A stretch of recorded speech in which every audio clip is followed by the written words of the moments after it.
Now to oil, that most ubiquitous of commodities. World oil prices fell to an 18-month low this week on fears of a glut next year. This follows last month's decision by OPEC, the Organization of Petroleum Exporting Countries, to increase output by 10% next year. Asia at present accounts for a quarter of world demand for oil, but things there are changing.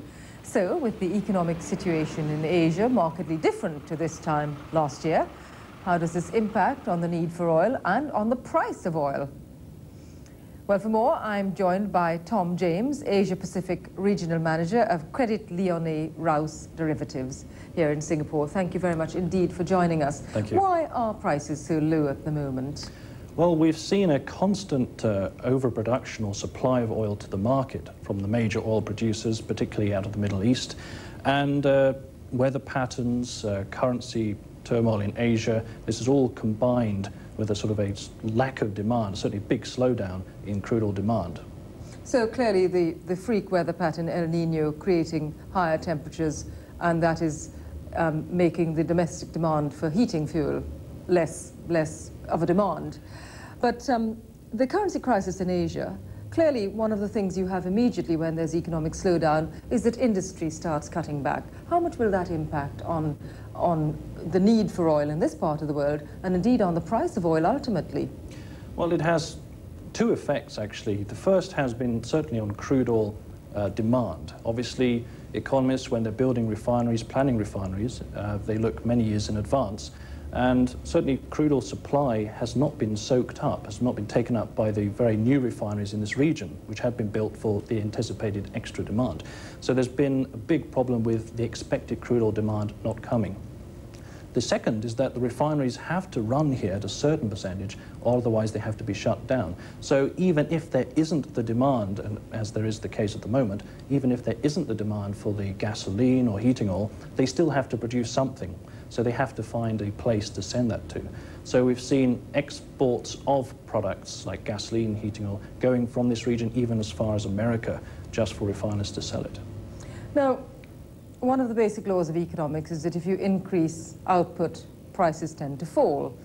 Is there any logic in OPEC deciding to increase output by 10% next year?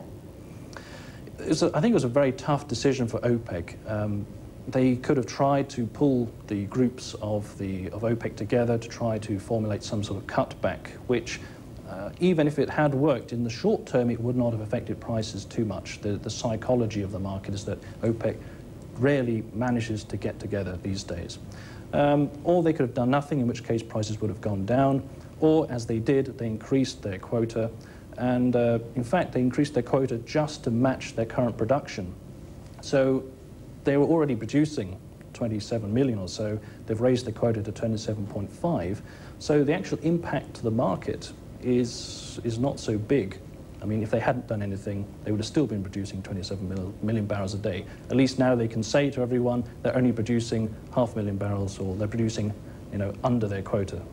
Now, OPEC used to be a force to be reckoned with in the 70s. It used to be a very powerful cartel. It's more of a farce than a force at the moment. Does anyone take any notice of OPEC? Only if they increase their quotas.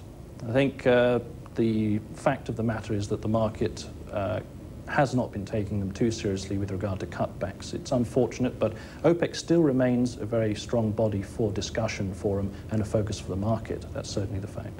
All right, just very briefly and finally, say we were talking in December 1998, a year from now, what do you think the price of oil would be?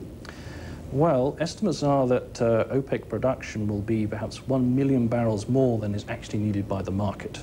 That's looking at it now. So I'd have to say that prices certainly won't be much higher than current levels, unless there's a very cold winter. Tom James, let's hope it isn't a cold winter for those of our friends in the Northern Hemisphere. Thanks very much indeed for joining us.